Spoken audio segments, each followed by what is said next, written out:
नमस्कार। एक कहावत है कि चोर की दाढ़ी में तिनका, और यह कहावत चरितार्थ हो रही है पश्चिम बंगाल में।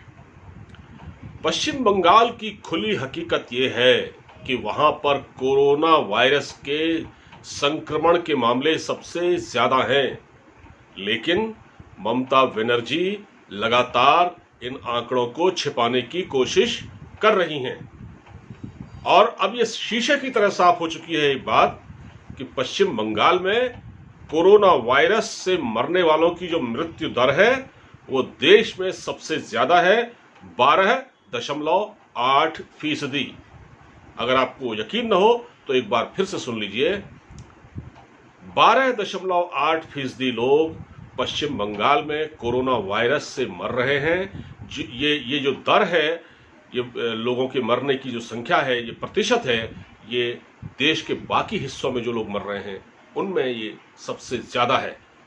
और ये बात हम नहीं कह रहे हैं, ये बात आई है जो केंद्र की एक टीम भेजी गई थी। आपको अगर याद हो, पिछले मैंने इसमें एक वीडियो भी बनाया था कि केंद्र की एक टीम गई थी जो है inter ministerial centre team IMCT। इसके सदस्यों ने पश्चिम बंगाल का दौरा किया। उसने पाया कि वहां पर ये हालात हैं।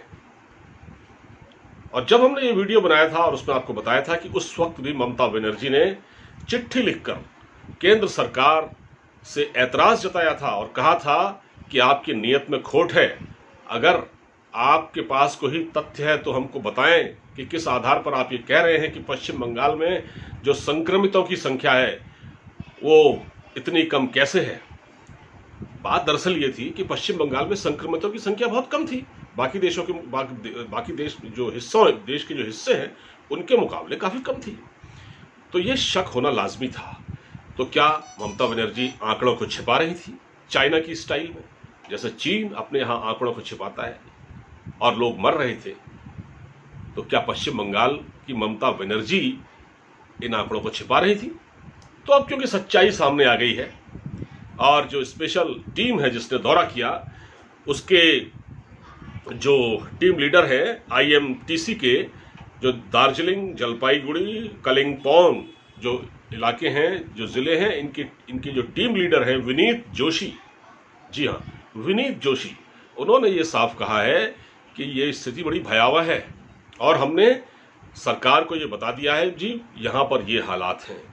अब आप देखिए कि ममता बनर्जी ने जब इस टीम को भेजा जाना था तो कितना हल्ला मचाया, सरकार पर आरोप लगाने लगी कि सरकार इस मामले में पक्षपात कर रही है और उसके पास अगर कोई सही तथ्य हो तो बताइए।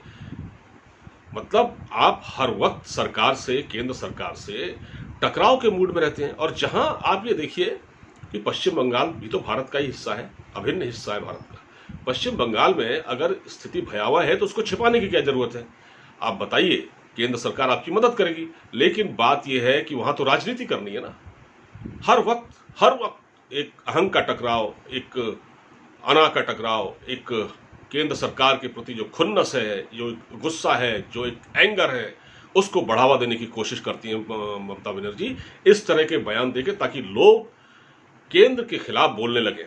वहां पर एक एंटी गवर्नमेंट सेंटिमेंट पैदा हो, इस तरह की कोशिश हमेशा ममता बनर्जी करती आई है। और देखिए, इन आंकड़ों के सामने आने के बाद भी, जबकि केंद्र की टीम ने अपनी रिपोर्ट दे दी है, तो उनके सांसद डेरिक ओब्रायन क्या फरमाते हैं? वो कह रहे हैं कि केंद्र सरकार अपनी जो फर्जी खबरों की जो फैक्ट्री है ना, इसको बंद करे, जो ये फैला रही है कि पश्चिम बंगाल में आंकड़े ज्यादा हैं, लेकिन सच्चाई छिपती नहीं है। झूठ बोलने से सच्चाई छिपती नहीं है। आप क्या छिपाना चाहते हैं जब देश में इतना बड़ा संकट है कोरोना का और भारत सरकार में एक तरह से सब कुछ रुका हुआ है, अभी तक सरकार इससे जूझ रही है और आप सहयोग नहीं कर रहे हैं। आप सहयोग करने के बजाय ये कह रहे हैं कि नहीं, हमारे वहां तो हालात ठीक हैं। आपने शुरू में ही जब इस केंद्रीय टीम ने वहां जाने की कोशिश की तो आपने वहां खच्चर फंसाने की कोशिश की, रोड़े डालने की कोशिश की। आखिर क्या छिपाना चाहते हैं आप? अब सच्चाई सामने आ गई है। और ऊपर से इनके सांसद जो है डेरिक ओब्रायन ये कह रहे हैं कि केंद्र सरकार अपनी फर्जी खबरों की फैक्ट्री बंद करे, हम ये प्रचार बंद करें कि पश्चिम बंगाल में ये सब हो रहा है। तो किस हद तक जा सकते हैं? तो मेरा कहने का मतलब ये है कि केंद्र के साथ सहयोग करने के बजाय ममता बनर्जी हर वक्त एक टकराव के मूड में रहती हैं और अब उनके इस असली खेल का पर्दाफाश हो चुका है।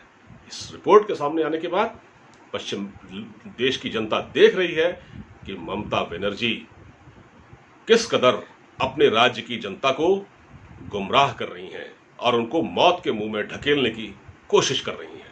फिलहाल इस वीडियो में इतना ही। अगर आपको वीडियो अच्छा लगा हो तो इसे शेयर कर दीजिएगा। अब मुझे इजाज़त दीजिए, अपना ख्याल रखिए, नमस्कार।